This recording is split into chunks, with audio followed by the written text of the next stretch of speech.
So let me change root text. This is Chessie U30C VirtualRailCreations startup procedure. Assuming I can remember how to do it, okay? Right, so I'm not running this scenario. What I'm going to do is show you how to do the startup. So first, a quick look at the controls. So we've got the power select. So this is whether or not you're in dynamic brake, neutral, or full, or power. This is then your power lever. So if you're in power select all the way forwards like that, then this applies throttle. If you do it like this, then it applies dynamic brake. This is your reverser. We've got panel lights, which is instrument lights to you or me, which will operate when we've got power. We've got some other controls in here. This is your main headlights, for example, that you can also operate. So that's their standard array of gauges up there. So up here, first thing we need to do, if I switch over to that view, lock that, open the fuse box, and we need to flick all of these on. This is just really intensely satisfying. I have no idea why. It's the clicking, it's just ridiculously satisfying. That one, and that one, and that one. And then shut the door. And then up here, we want the engine run, charging circuit, lights, headlights, control, and fuel pump. We don't need the rest of them just yet, but I will turn on this one, which is the engine bay lights. So that's it. We're just about ready. The other thing we need to double check is that we're on start isolate down here. And then I press that and we go down to the side of the loco. And we open up here. Right, so in here we switch to prime.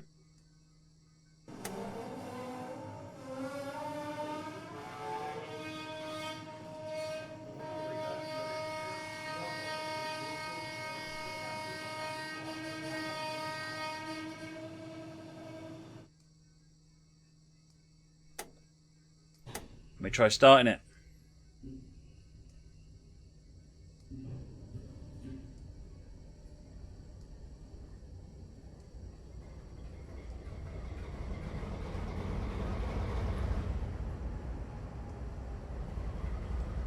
Here she goes. No, that's the priming sound. It's supposed to do that. It's putting oil into the loco, ready for it to start. Good, so that's fine. So let's get the engine shut.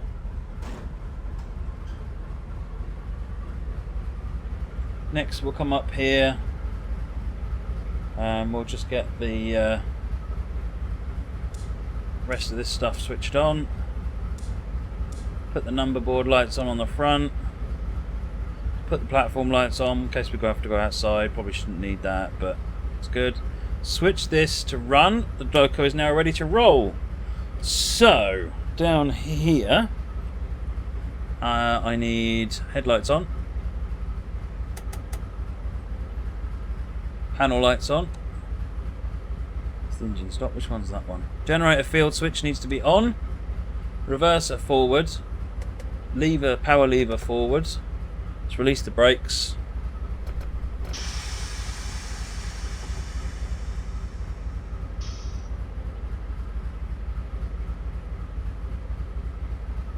So you can see the brakes are coming off. This is the brake cylinder, this one.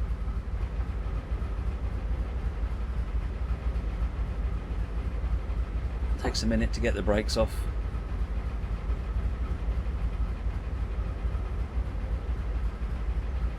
Got windows as well.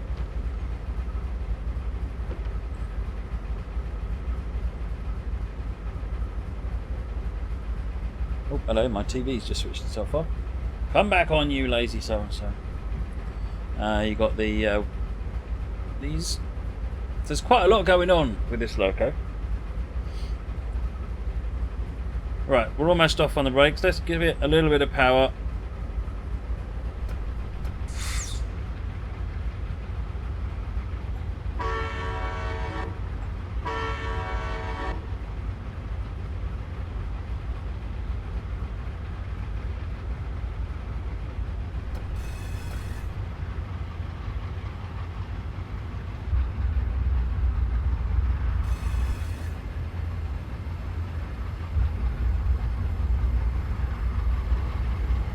We'll hear more about the sounds in the scenario we do in a minute.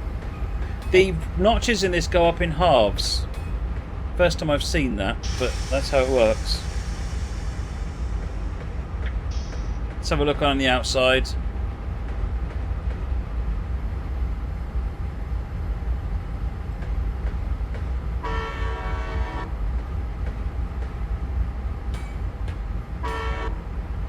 You've got quite nice control over the horn, so you can make it sound correctly. I'm hearing a bit of a lag on it on my end. I don't think it's coming out wrong on yours, but I'm hearing a little bit of a lag on it.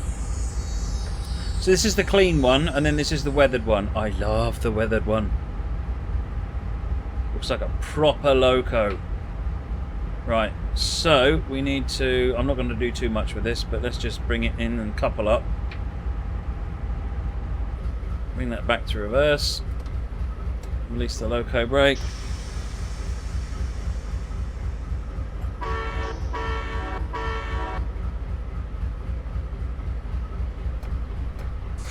I think idle 0.5 is also a high idle. Some locos have a high idle.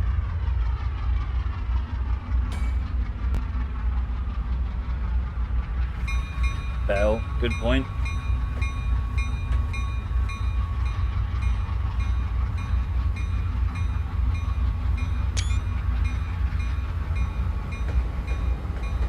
Good night, Chris 5012.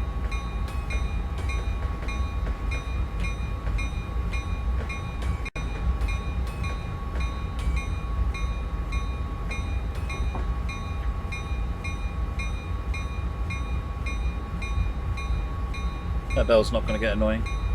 It's an incredible loco, isn't it, Train Fan? It really is. VRC really know their stuff.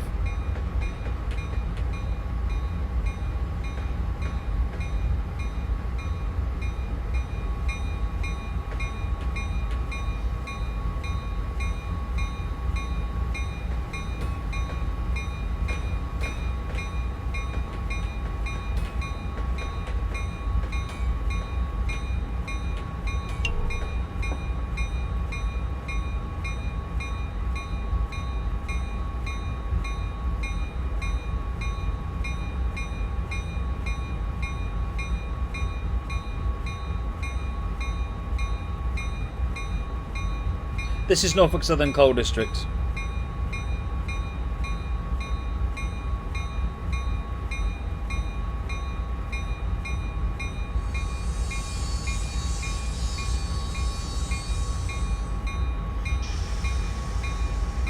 Good night, F5 VMR. Let's use high idle to buffer it up. Yeah, the engine throb on this, sounds on this are really good, aren't they, Steve? The bass is incredible.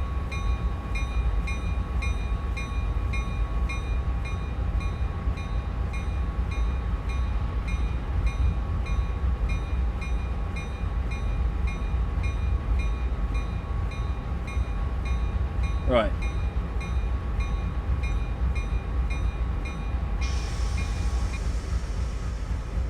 Put that in forwards.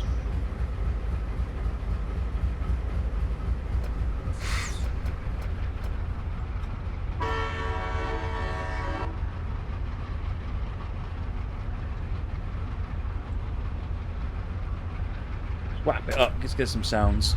A bit of wheel spin probably.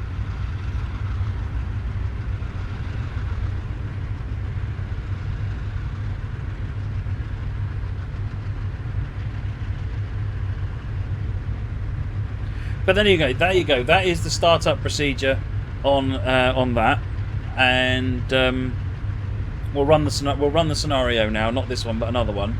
And you'll hear the sounds properly then as we go. Alright, okay. Let me press escape on that.